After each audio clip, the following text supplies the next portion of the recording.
The Deputy Governor, Bank of Uganda, Dr. Michael Atingi Ego, led Bank of Uganda officials before the Parliamentary Committee on Statutory Authorities and State Enterprises to answer queries in the Auditor General's Report 2023-2024.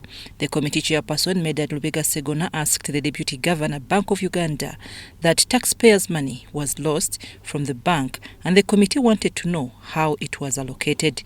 The Deputy Governor, Dr. Michael Atingi Ego, first declined to give information since it was under investigation by the Auditor General.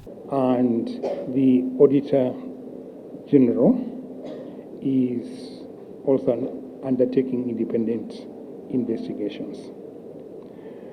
And my response to you is not and should not in any way interfere with their investigations.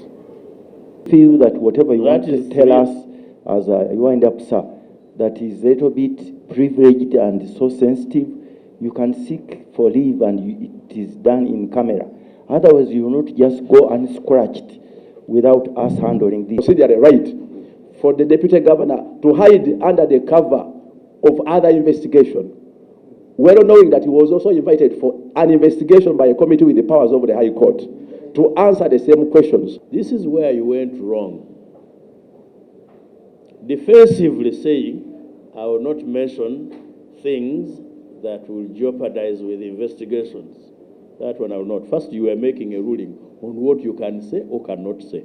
He said the money was meant for debt service payment in World Bank, $6.134 million, and was fraudulently paid to Roadway Company Limited. And then the payment of $8.596 million that was meant for the African Development Fund was instead paid to MJS International, London. But we got instructions from the minister to pay this. Got instructions from? From the minister to pay $6.134 million. To Roadway? Yeah, to Roadway. Okay. Instruction, Ministry of Finance is an abstract thing. From who?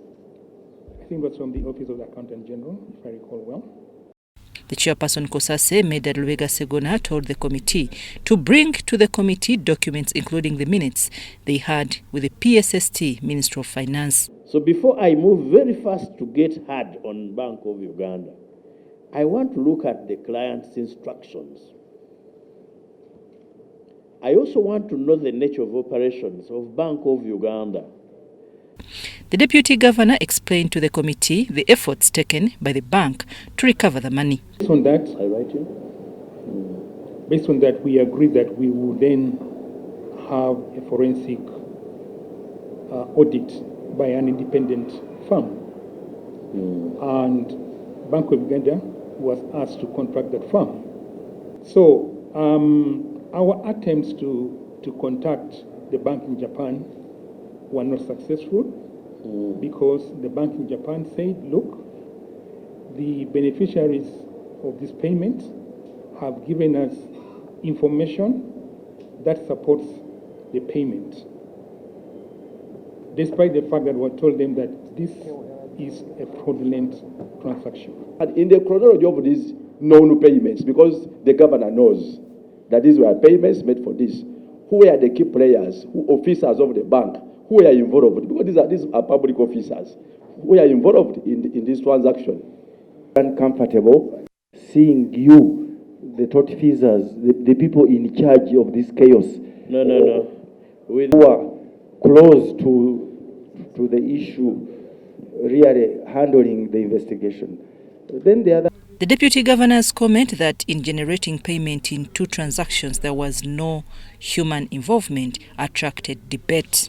So that's how the process works. It is all automated in what they call straight-through processing. There's no human involvement in there. What is not correct is that there is no human intervention. There must be human intervention at the end of the day. Because you see, let me tell you, you will never explain and convince me that I should arrest the computer in Bank of Uganda.